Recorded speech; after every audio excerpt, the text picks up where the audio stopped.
Our job is to tell the stories of these individuals whose lives are at stake 100 yards away.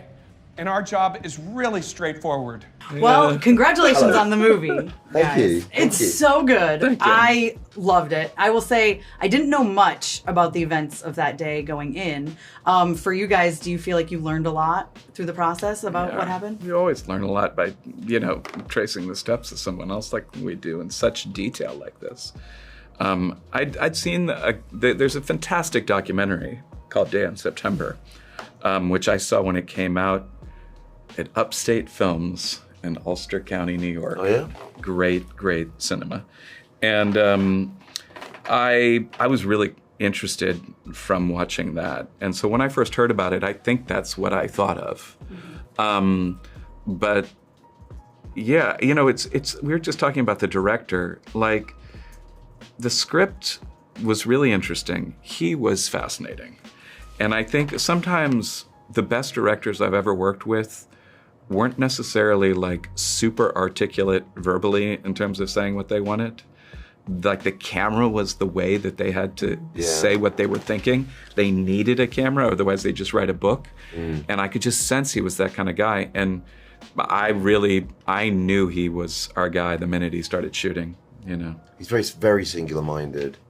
Kind of unstoppable force, wasn't like he? this, like when he comes over and he's like, Yeah. Yeah.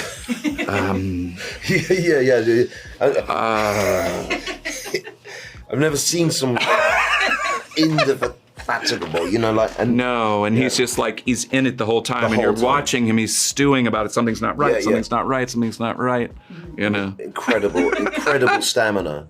And one thing a director has to have is stamina.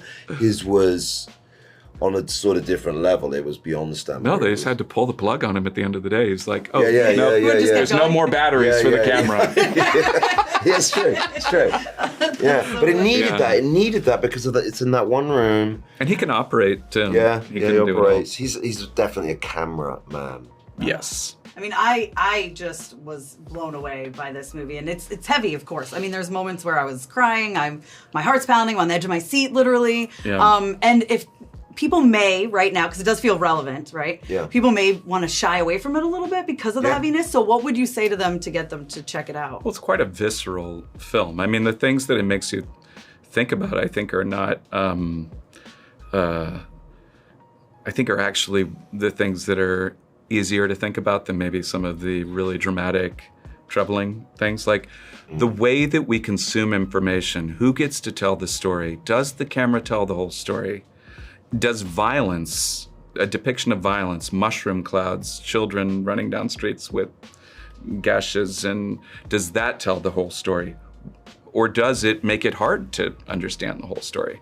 I think those are, in a way, less contentious. I think we can all agree that we want the same truth in order to, that we can then have differences of opinion about, right? We all agree that this person across the street went in, robbed the bank, got arrested. Now, he really needed the money. It was an unfair system. Whatever your depiction of that is fine. But just getting back to what these guys were after in a very literal way was just what's happening. Yeah. And then broadcasting it live to across the world. That was the new thing. Yeah. Which is now, we can all do it. Yeah. Facebook Live. I mean, people doing all sorts of crazy things on there that, you wouldn't want anyone that you knew to witness. Kinds of violence and stuff.